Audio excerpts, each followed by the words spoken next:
अच्छा जी, cell of property अगर पाकिस्तान में आप करते हैं तो उसके ऊपर कितने टैक्सेस हैं जो कि आपने अदा करने होते हैं। इस हवाले से मैं ये वीडियो बना रहा हूँ। और देखें, इसमें पहला जो टैक्स सेल ऑफ प्रॉपर्टी के ऊपर एप्लीकेबल है वो है जी आपका 236C का टैक्स। ठीक है जी, ये फाइलर के लिए 3% है, नॉन फाइलर के लिए 6% है। ये जो रेट है ये 30 जून 2024 तक एप्लीकेबल है और 1 जुलाई 2024 के बाद ये वाला जो रेट है फाइलर के लिए जो 3% है ये 4% हो जाना है और नॉन फाइलर वाला एक्सपेक्टेड है कि 8% हो जाना है। ये एक्सपेक्टेड है, ठीक है, कि ये 8% हो जाना है नॉन फाइलर के लिए और ये वाला जो फाइलर के लिए ये 4% हो जाना है। ये इस चीज़ की हमें मालूमात मिली हैं कि ये इस तरह से चेंज हो जाना है क्योंकि ये हर साल ऑलमोस्ट 1% बढ़ता है।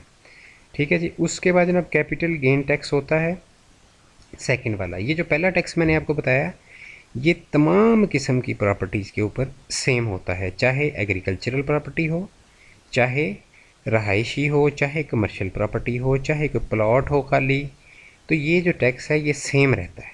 ठीक है जी। और ये जो टैक्स होता है एडजस्टेबल टैक्स होता है कानून की ज़बान में, यानी कि इस टैक्स को किसी और टैक्स से आप जो है एडजस्ट करवा सकते हैं या इसका रिफ़ंड ले सकते हैं या नेक्स्ट ईयर में भी इसको आप लेके जा सकते हैं क्लेम करने के लिए। ठीक है जी। अच्छा जी, इसके बाद जनाब सेकंड टैक्स होता है capital gain tax on sale of property और इसके जो रेट्स हैं मुख्तलिफ़ किस्म की प्रॉपर्टीज़ के लिए मुख्तलिफ होते हैं, नंबर 1। दूसरी चीज़ ये है कि जितने साल आप प्रॉपर्टी को अपने पास रखते हैं, ठीक है, इसमें 2 सूरतें होती हैं। आपने प्रॉपर्टी ख़रीदी है और आप कितने साल उसको अपने पास रख के बेच रहे हैं, ये पहली सूरत है। दूसरी सूरत ये है कि वरासती प्रॉपर्टी आपने अपने नाम पे करवाई है और नाम पे करवाने के बाद कितने सालों के बाद आप उसको बेच रहे हैं। ठीक है, अगर आपने कोई प्रॉपर्टी ख़रीदी है और या आपने नाम पे करवाई है वरासती प्रॉपर्टी और पहले साल के अंदर अंदर बेचते हैं तो इसका तमाम प्रॉपर्टीज़ का रेट जो है वो 15% है, ये आप देख सकते हैं। तो ये शुरू में बहुत ज़्यादा होता है। ठीक है, इसी वजह से मैं कहता हूँ कि एहतियात से प्रॉपर्टी अब ख़रीदनी चाहिए क्योंकि एफबीआर बहुत ज़्यादा एफबीआर ने टैक्सेस लगा दिए हुए हैं। ओपन प्लॉट्स पे ये 15% होता है, कंस्ट्रक्टेड प्रॉपर्टी पे पहले साल में 15% और फ्लैट्स पे पहले साल में 15%। इसमें 3 कैटेगरीज अंडरस्टैंड कर लें। ओपन प्लॉट्स के अंदर एग्रीकल्चरल प्लॉट्स भी शामिल हैं, हमारे जो रहायशी प्लॉट्स हैं, कमर्शियल प्लॉट्स हैं, सब शामिल हैं। कंस्ट्रक्टेड प्रॉपर्टी में कोई भी ऐसी प्रॉपर्टी शामिल है जिसकी कंस्ट्रक्शन हुई हो, चाहे वो रहायशी हो या कमर्शियल हो। फ्लैट्स के अंदर तमाम फ्लैट्स शामिल हैं जो फ्लैट की कैटेगरी में इनकम टैक्स ऑर्डिनेंस 2001 के तहत फॉल करते हैं। ठीक है जी। अच्छा, अब जनाब इस पे ये मैंने आपको बताया कि पहले साल के अंदर अंदर अगर आप बेच देते हैं प्रॉपर्टी को 15% या नाम पे करवाने के बाद पहले साल के अंदर अंदर बेच देते हैं तो फिर भी 15%। अगर आपको प्रॉपर्टी को रखे हुए अपने पास 1 साल गुजर गया, यानी ख़रीदने के बाद या वरासती प्रॉपर्टी को अपने नाम पे करवाने के बाद 1 साल मुकम्मल हो गया, तो फिर इसका रेट आप देख सकते हैं 12.5% ओपन प्लॉट्स के लिए, 10% कंस्ट्रक्टेड प्रॉपर्टी के लिए, 7.5% फ्लैट्स के लिए। इसके बाद जनाब तीसरी इसमें कैटेगरी है कि अगर आपको जो है प्रॉपर्टी ख़रीदने के बाद या वरासती प्रॉपर्टी को अपने नाम पे करवाने के बाद आपको 2 साल मुकम्मल हो गए हैं तो फिर इसका रेट जो है ये तीनों कैटेगरीज़ में मुख्तलिफ है, देख सकते हैं। पहली कैटेगरी में 10%, दूसरी में 7.5% और तीसरी के लिए 0 हो गया। अब तीसरी के लिए ये सारे ऑनवर्ड सालों में 0 ही रहना है, यानी फ़्लैट की सूरत में पहले 2 सालों में ही आपने टैक्स अदा करना है अगर आप उसको सेल करते हैं। अदरवाइज़ तीसरे साल में 2 साल मुकम्मल हो जाते हैं तो तीसरे साल में कोई टैक्स अदा नहीं करना, कैपिटल गेन वाला। ठीक है जी। उसके बाद जनाब इसका 7.5% रेट है अगर 3 साल मुकम्मल हो जाते हैं और ओपन प्लॉट्स की शक्ल में, और कंस्ट्रक्टेड प्रॉपर्टी की शक्ल में 5% रेट है जो अगर आपको 4 साल मुकम्मल हो जाते हैं। ठीक है जी। उसके बाद जनाब खाली प्लॉट के लिए इसका रेट जो है अगर 4 साल आपके पास प्लॉट रह जाता है फिर आप सेल करते हैं तो 5% है। कंस्ट्रक्टेड प्रॉपर्टी अब ये 0 हो गया है और ऑनवर्ड 0 ही रहेगा। ठीक है जी। कंस्ट्रक्टेड प्रॉपर्टी पे 4 साल मुकम्मल होने के बाद ये रेट 0 हो गया।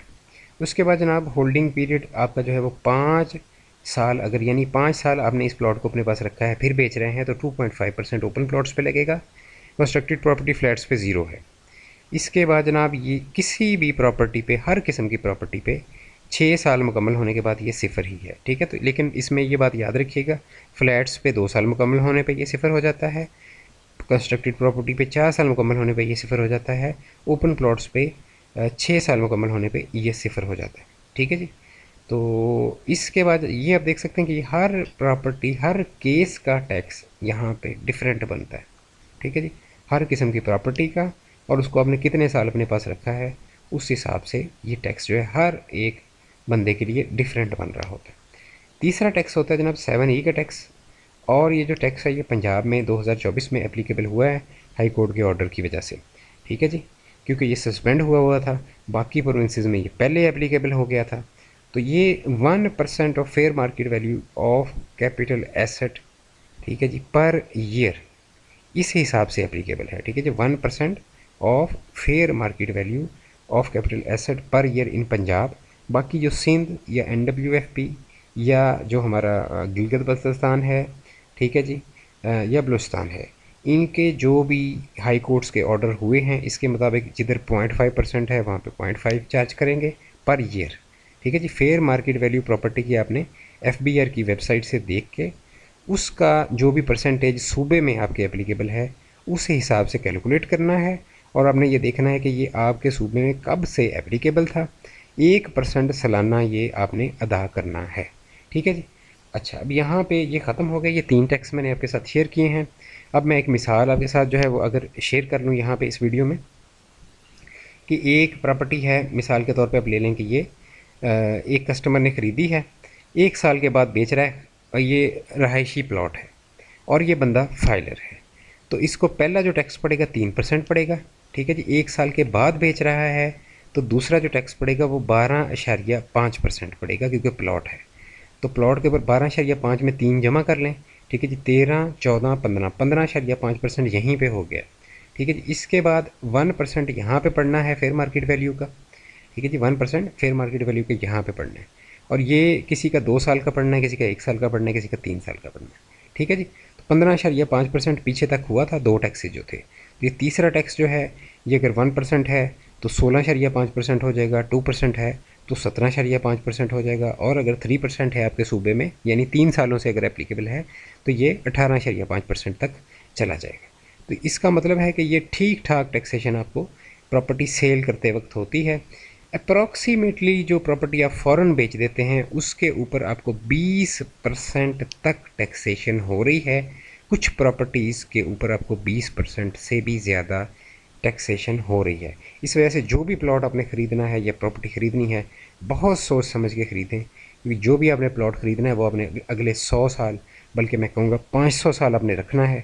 आप उस प्लॉट को बेच नहीं पाएंगे, ना तो आपको गाहक मिलेगा और ना ही इतने हैवी टैक्सेस जो हैं वो आप अदा करके, तो थोड़ी सी वैल्यू जो है वो आपको मिलेगी, बाकी सारे FBR के खाते में चला जाएगा। 20 से 22% जब FBR के खाते में चला जाएगा तो हर करोड़ रुपये पे FBR के खाते में जो है वो 20 से 22 लाख रुपया जाएगा, ठीक है जी, हर करोड़ रुपये पे। 3 करोड़ की प्रॉपर्टी है, 66 लाख चला गया FBR के खाते में। बाकी खर्चा पानी डाल के आपको वो 2 करोड़, 2.25 करोड़ या 2 करोड़ 10 लाख, इतने में वो प्रॉपर्टी आपको बिकेगी, ठीक है जी।